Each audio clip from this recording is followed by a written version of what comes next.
سورہ تکاثر۔ سورہ تکاثر کا تعارف۔ مقام نزول۔ سورہ تکاثر مکہ مکرمہ میں نازل ہوئی ہے۔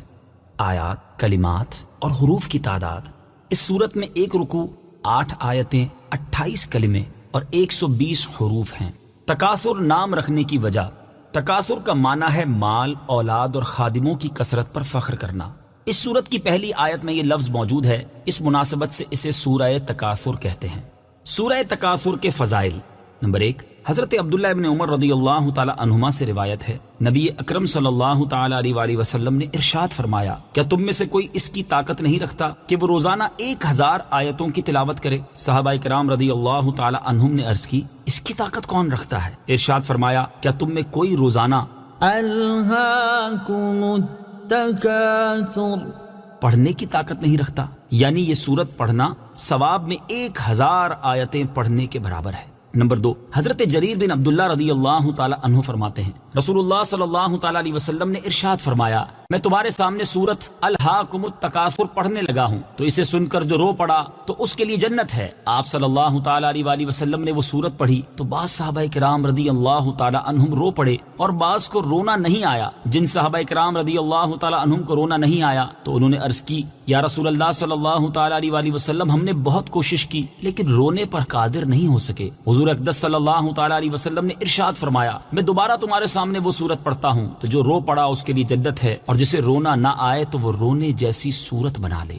سورہ تکاثر کے مضامین: اس سورت کا مرکزی مضمون یہ ہے کہ اس میں فقط دنیا کی بہتری کے لیے عمل کرنے کی مذمت بیان کی گئی اور آخرت کے لیے تیاری نہ کرنے پر تنبیہ کی گئی ہے، اور اس سورت میں یہ مضامین بیان ہوئے ہیں۔ نمبر 1، اس سورت کی ابتدا میں بتایا گیا کہ زیادہ مال جمع کرنے کی حرص نے لوگوں کو آخرت کی تیاری سے غافل کر دیا ہے، اور یہ حرص ان کے دلوں میں رہی یہاں تک کہ انہیں موت آ گئی۔ یہ بیان کیا گیا کہ نزا کے وقت زیادہ مال جمع کرنے کی حرص رکھنے والوں کو اس کا انجام معلوم ہو جائے گا، اور اگر وہ اس کا انجام یقینی علم کے ساتھ جانتے تو مال سے کبھی محبت نہ رکھتے۔ نمبر 3، اس سورت کے آخر میں یہ بتایا گیا کہ مرنے کے بعد مال کی حرص رکھنے والے ضرور جہنم کو دیکھیں اور قیامت کے دن لوگوں سے نعمتوں کے بارے میں پوچھا جائے گا۔ سورہ قارعہ کے ساتھ مناسبت: سورہ تکاثر کی اپنے سے ماقبل سورت قارعہ کے ساتھ مناسبت یہ ہے کہ سورہ قارعہ میں قیامت کی بعض ہولناکیاں بیان کی گئیں، اور اس سورت میں جہنم کا مستحق ہونے کی وجہ بیان کی گئی کہ لوگ دنیا میں مشغول ہو کر دین سے دور ہو جائیں گے اور گناہ کرنے لگیں گے، جس کی وجہ سے انہیں جہنم میں ڈالا جائے گا۔ بسم اللہ الرحمن الرحیم۔ ترجمہ: اللہ کے نام سے شروع جو نہایت مہربان رحمت والا ہے۔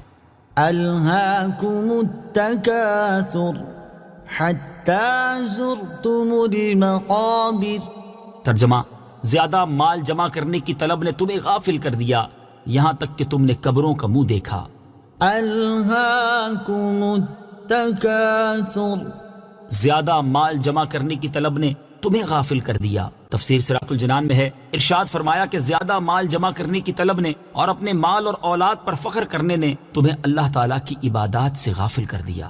کثرت مال کی حرص کی مذمت: اس سے معلوم ہوا کہ کثرت مال کی حرص اور اس پر اور اولاد پر فخر کا اظہار کرنا مذموم ہے، اور اس میں مبتلا ہو کر آدمی اخروی سعادتوں سے محروم رہ جاتا ہے۔ اللہ تعالیٰ ارشاد فرماتا ہے، اعلموا انما الحیاة الدنیا لعب ولهو وزینة وتفاخر بینکم وتكاثر في الأموال والأولاد كمثل غيث أعجب الكفار نباته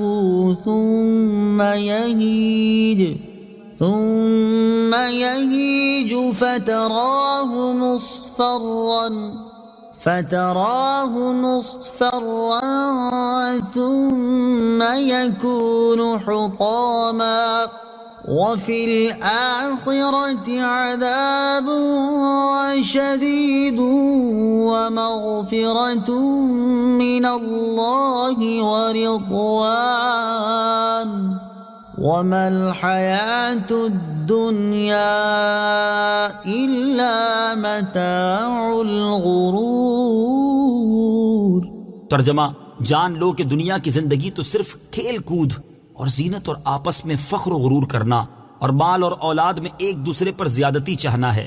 دنیا کی زندگی ایسے ہے جیسے وہ بارش جس کا اگایا ہوا سبزہ کسانوں کو اچھا لگتا ہے، پھر وہ سبزہ سوکھ جاتا ہے تو تم اسے زرد دیکھتے ہو، پھر وہ پامال کیا ہوا بیکار ہو جاتا ہے، اور آخرت میں سخت عذاب ہے اور اللہ کی طرف سے بخشش اور اس کی رضا بھی ہے، اور دنیا کی زندگی تو صرف دھوکے کا سامان ہے۔ اور ارشاد فرمایا: يا أيها الذين آمنوا لا تلهكم أموالكم ولا أولادكم عن ذكر الله ومن يفعل ذلك فأولئك هم الخاسرون۔ ترجمہ: اے ایمان والو، تمہارے مال اور تمہاری اولاد تمہیں اللہ کے ذکر سے غافل نہ کر دے، اور جو ایسا کرے گا تو وہی لوگ نقصان اٹھانے والے ہیں۔ اور ارشاد فرمایا: يا أيها الذين آمنوا إن من أزواجكم وأولادكم عدوا لكم فاحذروهم وَإِن تَعْفُوا وَتَصْفَحُوا وَتَغْفِرُوا فَإِنَّ اللَّهَ غَفُورٌ رَّحِيمٌ۔ إِنَّمَا أَمْوَالُكُمْ وَأَوْلَادُكُمْ فِتْنَةٌ وَاللَّهُ عِندَهُ أَجْرٌ عَظِيمٌ۔ فَاتَّقُوا اللَّهَ مَا اسْتَطَعْتُمْ وَاسْمَعُوا وَأَطِيعُوا وَأَنفِقُوا خَيْرًا لِأَنفُسِكُمْ وَمَن يُوقَ شُحَّ نَفْسِهِ فَأُولَئِكَ هُمُ الْمُفْلِحُونَ۔ ترجمہ: اے ایمان والو، تمہاری بیویوں اور تمہاری اولاد میں سے کچھ تمہارے دشمن ہیں تو ان سے احتیاط رکھو، اور اگر تم معاف کرو اور درگزر کرو اور بخش دو تو بے شک اللہ بخشنے والا مہربان ہے۔ تمہارے مال اور تمہاری اولاد آزمائش ہی ہیں، اور اللہ کے پاس بڑا ثواب ہے، تو اللہ سے ڈرو جہاں تک ہو سکے، اور سنو اور حکم مانو، اور اپنے فائدے کے لیے اللہ کی راہ میں خرچ کرو، اور جسے اس کے نفس کے لالچی پن سے بچا لیا گیا تو وہی فلاح پانے والے ہیں۔ اور حضرت مطرف رضی اللہ تعالیٰ عنہ اپنے والد سے روایت کرتے ہیں کہ میں رسول کریم صلی اللہ تعالیٰ علیہ وآلہ وسلم کی خدمت میں حاضر ہوا، اس وقت آپ الہاکم التکاثر کی تلاوت فرما رہے تھے۔ آپ صلی اللہ تعالیٰ علیہ وآلہ وسلم نے فرمایا: ابن آدم کہتا ہے کہ میرا مال میرا مال۔ اے ابن آدم، تیرا مال وہی ہے جو تو نے کھا کر فنا کر دیا، یا پہن کر بوسیدہ کر دیا، یا صدقہ کر کے آگے بھیج دیا۔ حضرت ابو ہریرہ رضی اللہ تعالیٰ عنہ سے روایت ہے، رسول اللہ صلی اللہ تعالیٰ علیہ وسلم نے ارشاد فرمایا: بندہ کہتا ہے کہ میرا مال میرا مال، اس کے لیے تو اس کے مال سے صرف 3 چیزیں ہیں۔ نمبر 1 جو اس نے کھا کر فنا کر دیا، نمبر 2 جو اس نے پہن کر بوسیدہ کر دیا، نمبر 3 جو کسی کو دے کر آخرت کے لیے ذخیرہ کر لیا۔ اس کے ماں سوا جو کچھ بھی ہے وہ جانے والا ہے، اور وہ اس کو لوگوں کے لیے چھوڑنے والا ہے۔ حضرت عمرو بن عوف رضی اللہ تعالیٰ عنہ سے روایت ہے، بخاری شریف کی حدیث ہے، رسول اللہ صلی اللہ تعالیٰ علیہ وسلم نے ارشاد فرمایا: خدا کی قسم مجھے تمہارے غریب ہو جانے کا ڈر نہیں ہے، مجھے تو اس بات کا ڈر ہے کہ دنیا تم پر کشادہ نہ ہو جائے جس طرح تم سے پہلے لوگوں پر ہوئی تھی، پھر تم اس میں رغبت کر جاؤ جیسے وہ لوگ رغبت کر گئے، اور یہ تمہیں ہلاک کر دے جیسے انہیں ہلاک کر دیا۔ حضرت ابو ہریرہ رضی اللہ تعالیٰ عنہ سے روایت ہے، سرکار دو عالم صلی اللہ تعالیٰ علیہ وآلہ وسلم نے ارشاد فرمایا: مال و اسباب کی کثرت سے مالداری نہیں ہوتی، بلکہ اصل مالداری تو دل کا غنی ہونا ہے۔ خدا کی قسم مجھے تمہارے بارے میں محتاجی کا خوف نہیں ہے، لیکن مجھے تمہارے بارے میں اس بات کا خوف ہے کہ تم کثرت مال کی ہوس میں مبتلا ہو جاؤ گے۔ حضرت کعب بن مالک رضی اللہ تعالیٰ عنہما سے مروی ہے، ترمذی شریف کی حدیث ہے، حضور اقدس صلی اللہ تعالیٰ علیہ وآلہ وسلم نے ارشاد فرمایا: 2 بھوکے بھیڑیے جو بکریوں میں چھوڑ دیے جائیں وہ ان بکریوں کو اس سے زیادہ خراب نہیں کرتے جتنا مال اور عزت کی حرص انسان کے دین کو خراب کر دیتی ہے۔ اللہ تعالیٰ سب مسلمانوں کو مال کی حرص اور ہوس سے محفوظ فرمائے، آمین۔ حتى زرتم المقابر یہاں تک کہ تم نے قبروں کا منہ دیکھا۔ تفسیر صراط الجنان میں ہے یعنی کثرت مال کی حرص تمہارے دل میں رہی یہاں تک کہ تمہیں موت آ گئی اور تم قبروں میں دفن ہو گئے۔ مال اور اولاد کی حقیقت۔ یاد رہے کہ جس مال کے زیادہ ہونے کی حرص کی جاتی ہے اور جس اولاد پر فخر و غرور کا اظہار کیا جاتا ہے ان کی حقیقت یہ ہے کہ یہ اس وقت تک انسان کے ساتھ رہتے ہیں جب تک اس کے جسم میں روح باقی ہے، اور جیسے ہی روح اس کے تن سے جدا ہوتی ہے اور اسے قبر میں دفن کر دیا جاتا ہے تو وہ مال اور اولاد اس کا ساتھ چھوڑ دیتے ہیں اور قبر میں اس کے ساتھ صرف اس کا عمل جاتا ہے۔ لہٰذا ہر عقل مند انسان کو چاہیے کہ وہ مال زیادہ ہونے کی حرص کرنے اور اپنی اولاد پر فخر و غرور کرنے کی بجائے نیک اعمال زیادہ کرنے کی کوشش کرے تاکہ یہ قبر میں اس کے بہترین ساتھی ہوں۔ حضرت انس بن مالک رضی اللہ تعالیٰ عنہ سے روایت ہے حضور اقدس صلی اللہ تعالیٰ علیہ وآلہ وسلم نے ارشاد فرمایا، میت کے ساتھ 3 چیزیں جاتی ہیں، ان میں سے 2 لوٹ آتی ہیں اور ایک اس کے ساتھ رہ جاتی ہے۔ اس کے اہل خانہ، مال اور عمل ساتھ جاتے ہیں، اہل خانہ اور مال لوٹ آتے ہیں اور عمل اس کے ساتھ باقی رہتا ہے۔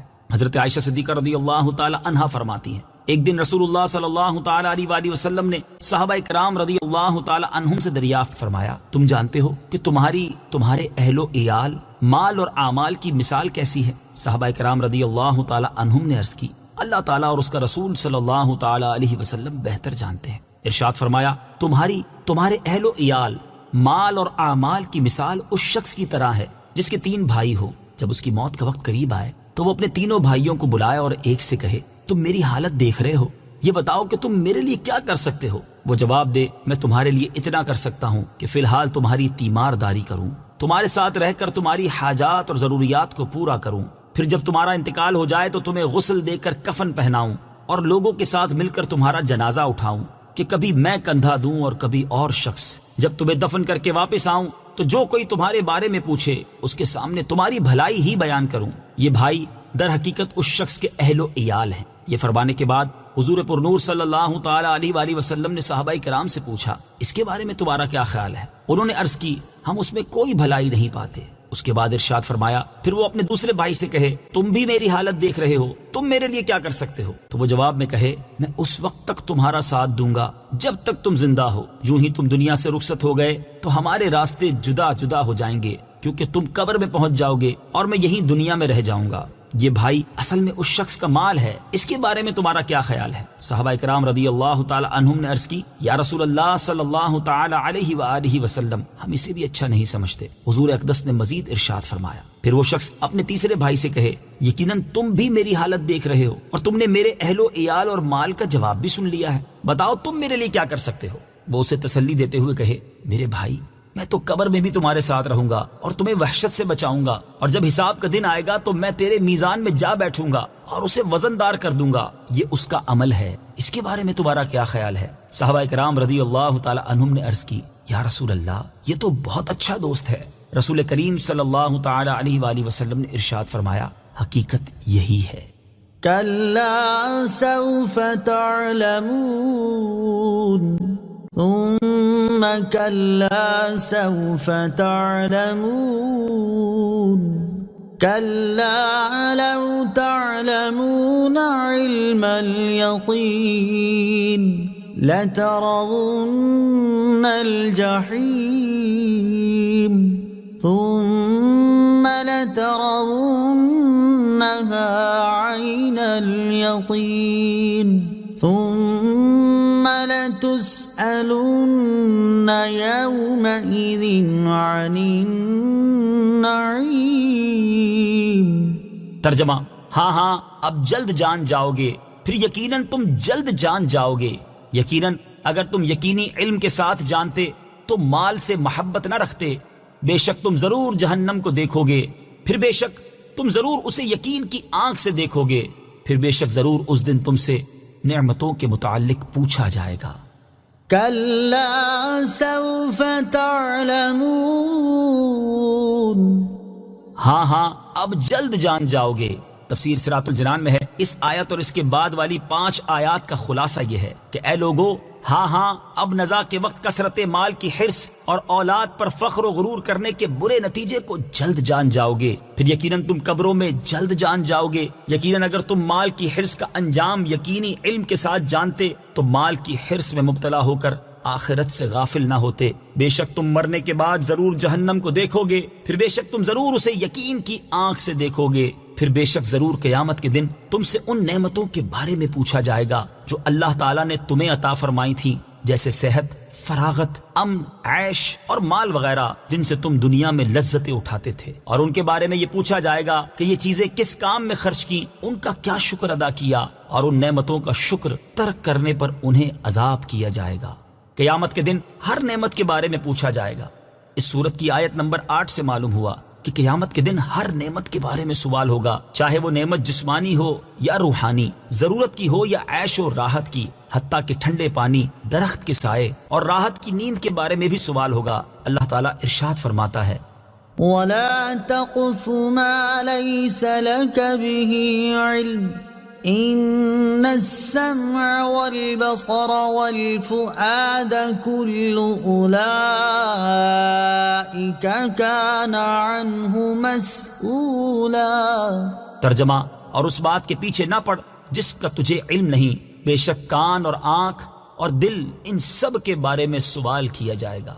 اور حضرت ابو ہریرہ رضی اللہ تعالیٰ عنہ فرماتے ہیں، ترمذی شریف کی حدیث ہے، جب یہ آیت ثم لتسألن يومئذ عن النعيم نازل ہوئی تو صحابہ کرام نے عرض کی، یا رسول اللہ صلی اللہ تعالی علیہ وآلہ وسلم، ہم سے کس نعمت کے بارے میں پوچھا جائے گا؟ حالانکہ ہمارے پاس تو صرف یہی 2 سیاہ چیزیں یعنی کھجور اور پانی ہیں، دشمن حاضر ہے اور تلواریں ہمارے کندھوں پر ہیں۔ ارشاد فرمایا، ان قریب ایسا ہی ہوگا۔ حضرت ابو ہریرہ رضی اللہ تعالی عنہ سے روایت ہے، ترمذی شریف کی حدیث ہے، رسول اللہ صلی اللہ تعالی علیہ وآلہ وسلم نے ارشاد فرمایا، قیامت کے دن بندے سے سب سے پہلے نعمت کے بارے میں سوال ہوگا۔ اس سے پوچھا جائے گا، کیا ہم نے تمہیں جسمانی صحت نہ دی اور ٹھنڈے پانی سے سیراب نہ کیا؟ حضرت عبداللہ ابن مسعود رضی اللہ تعالی عنہ سے روایت ہے، ترمذی شریف کی حدیث ہے، نبی کریم صلی اللہ تعالی علیہ وآلہ وسلم نے ارشاد فرمایا، قیامت کے دن انسان کے قدم نہ ہٹیں گے حتیٰ کہ اس سے 5 چیزوں کے بارے میں سوال کیا جائے۔ نمبر 1، اس کی عمر کے بارے میں کہ کس چیز میں خرچ کی۔ نمبر 2، اس کی جوانی کے بارے میں کہ کس کام میں گزری۔ نمبر 3 اور 4، اس کے مال کے بارے میں کہ کہاں سے کمایا اور کہاں خرچ کیا۔ نمبر 5، اس کے علم کے بارے میں کہ اس پر کتنا عمل کیا۔ اللہ تعالیٰ ہر مسلمان کو اپنی نعمتوں کا شکر ادا کرنے کی توفیق عطا فرمائے، اور ہر مسلمان کو چاہیے کہ وہ یہ دعا مانگا کرے، رب أوزعني أن أشكر نعمتك التي أنعمت علي وعلى والدي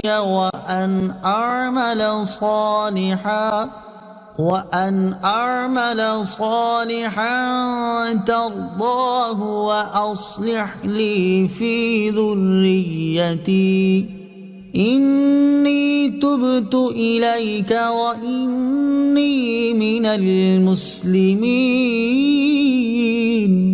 ترجمہ، اے میرے رب، مجھے توفیق دے کہ میں تیری نعمت کا شکر ادا کروں جو تو نے مجھ پر اور میرے ماں باپ پر فرمائی ہے، اور میں وہ کام کروں جس سے تو راضی ہو جائے، اور میرے لیے میری اولاد میں نیکی رکھ، میں نے تیری طرف رجوع کیا اور میں مسلمانوں میں سے ہوں۔ صدق اللہ العظیم۔